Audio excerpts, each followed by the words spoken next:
Maine Humanities took a trip to Thompson Free Library in Dover Foxcroft to talk with Cynthia Cyr, a longtime partner, about her experiences and work with the power and pleasures of ideas. Here's our conversation.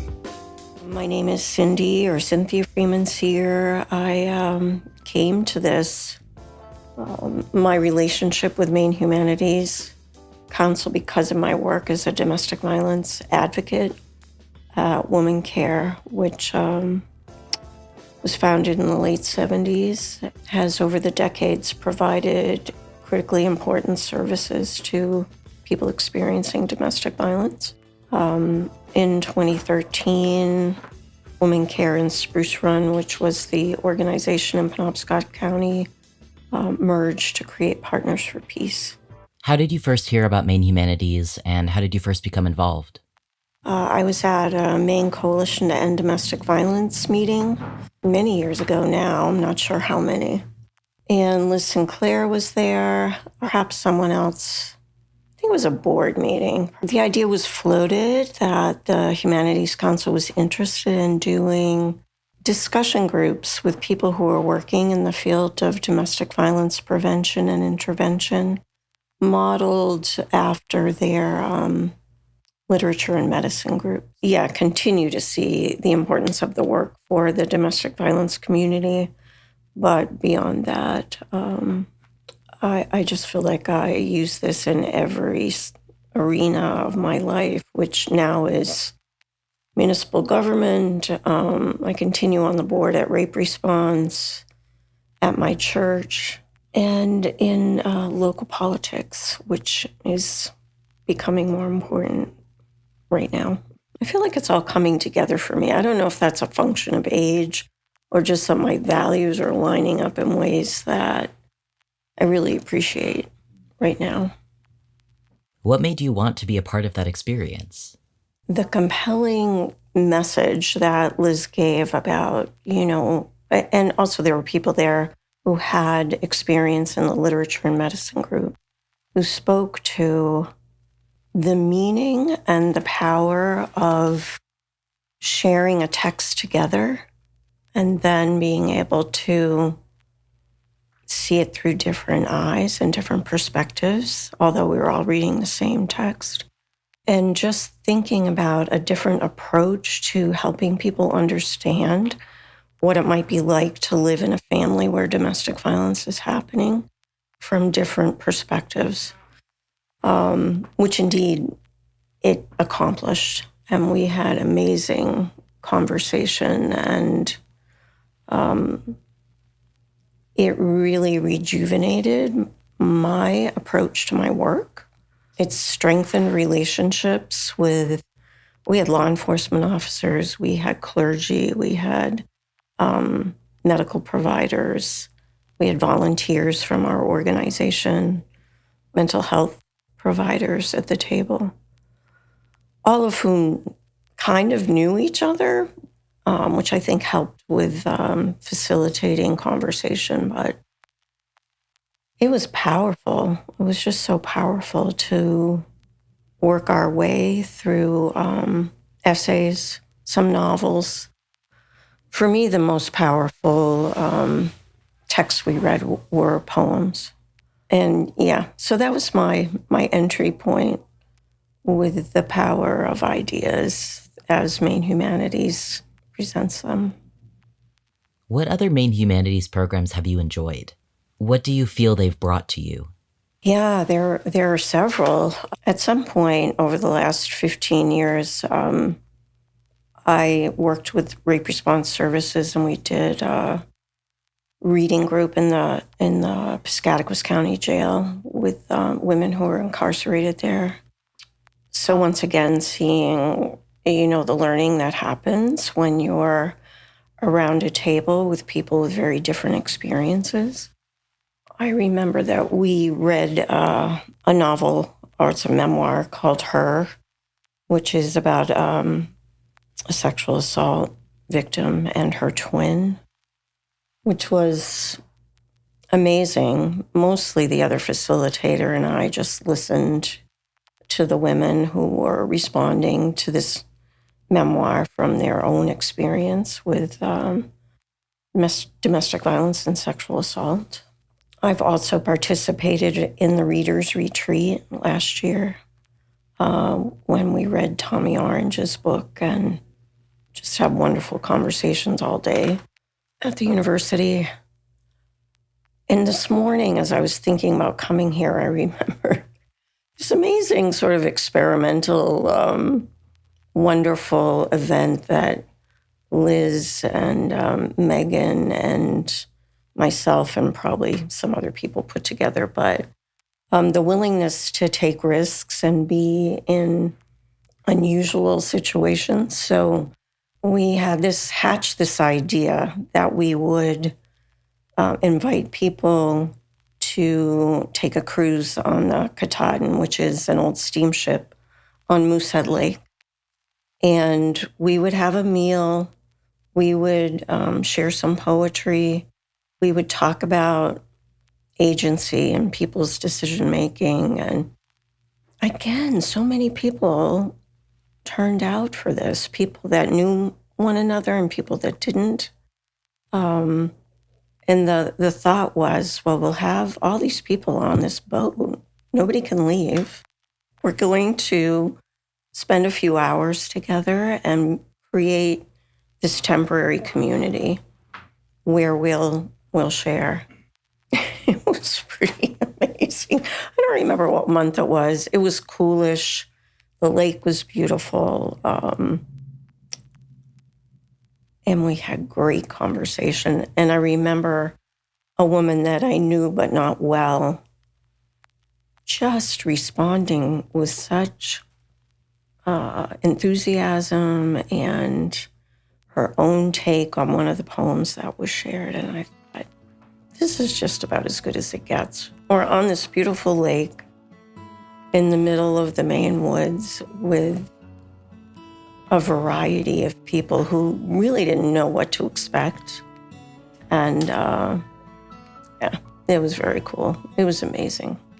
And another experience that I had directly with using Maine Humanities for support to conduct a reading and discussion group was with Grandma Gatewood's Walk, which is, I don't know if you're familiar, but a wonderful memoir.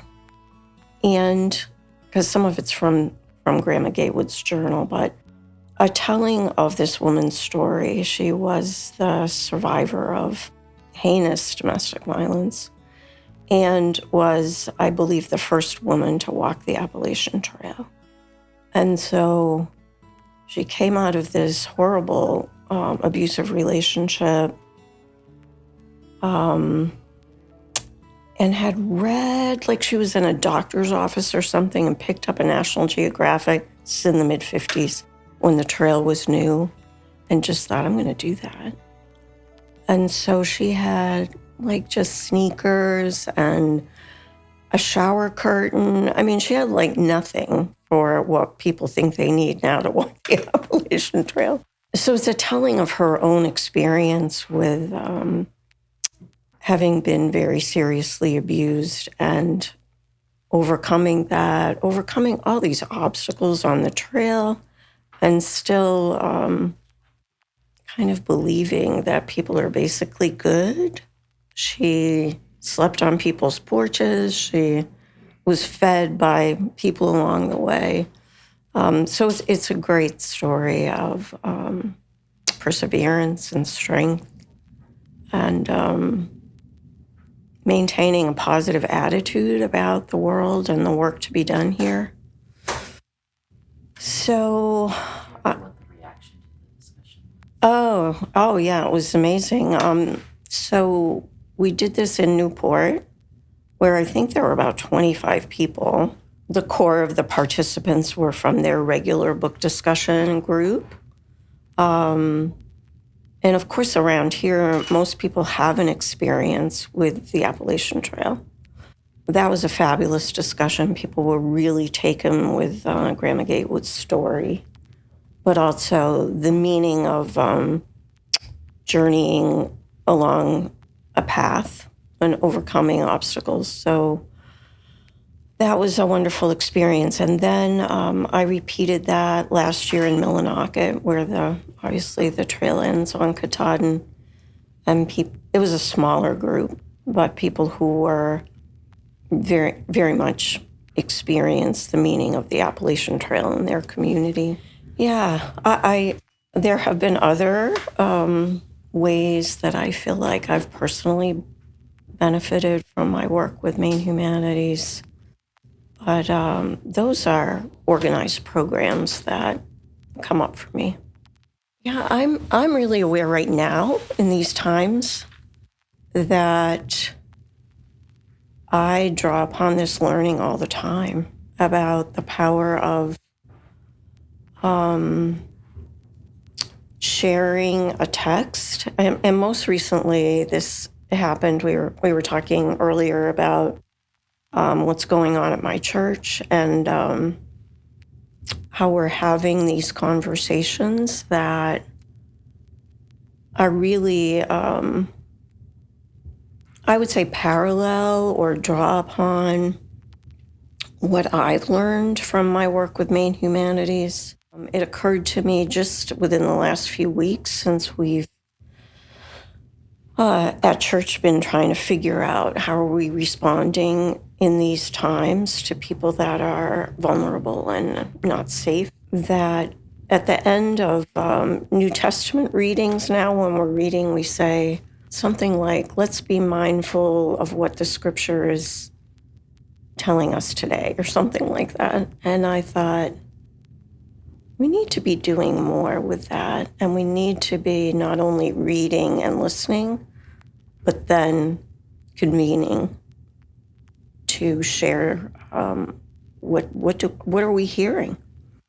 So this is throughout the United Church of Christ right now, is what is God calling us to do in these times. So I see this work at work. The spark that I felt that day in Lewiston, it was at the Lewiston Library, where Liz came and talked about the power of this kind of experience and discussion of literature together. Yeah, it really reinvigorated my work in the domestic violence field. But personally, and this is something a few friends and I have done a couple of times now, which is choosing something to read aloud. We saw a production of a play that was based on a short story at the Bagaduce Theater down on Deer Isle a couple summers ago. And I think the short story is called The Ledge. And it's a very powerful story about a man who takes his son and his nephew, I think, duck hunting in the winter on the coast, and the boat floats away.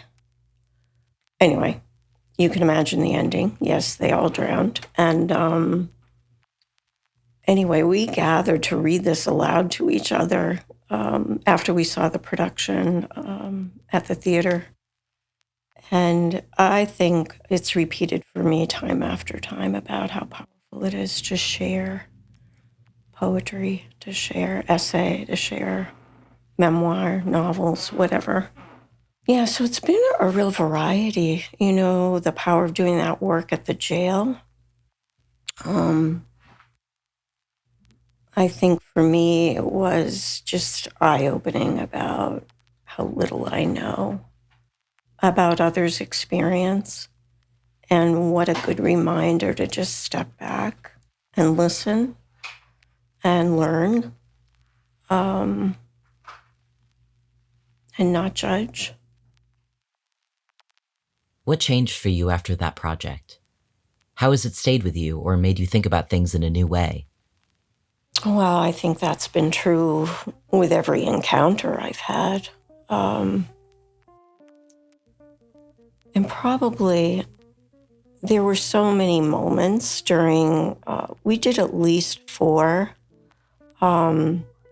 sessions of the domestic violence in literature. So a different group every time. There were some people who participated every time, but I think what has stayed with me from that is how important it is to have really wonderful facilitation when you're entering into conversation that's an organized sort of conversation. So an appreciation for that for sure.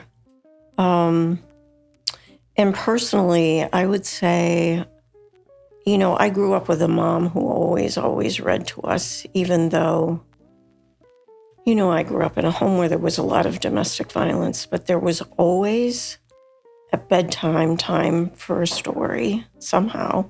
I don't know how that happened, because later that night, it might not have been a peaceful place, but that was always created for us. So it's kind of a lifelong legacy, I feel like, of appreciation for the written word, the spoken word. More powerful for me out of the work with Maine Humanities, I think, has been more interest in poetry and now starting to do some writing myself. I'm just so grateful for all these experiences, and they're not finished. I want to do more. Why do you think the humanities are so important right now?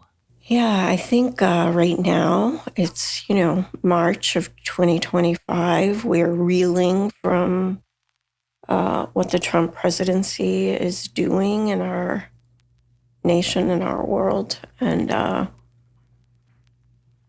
personally, I find my time reading every day is critically important. I think that I need to be constantly reminded of humanity. I am working really, really hard to not be hopeless. And so understanding that the human experience spans centuries, and knowing, I was just looking at the theater of war, which I didn't even talk about as kind of an outcome. Something else we did during the domestic violence series was that theater company came to Bangor and we did Streetcar Named Desire and another piece and talked afterwards with a panel. So understanding what humans have transcended over the centuries, what people have experienced, how people have been harmed and still remain human.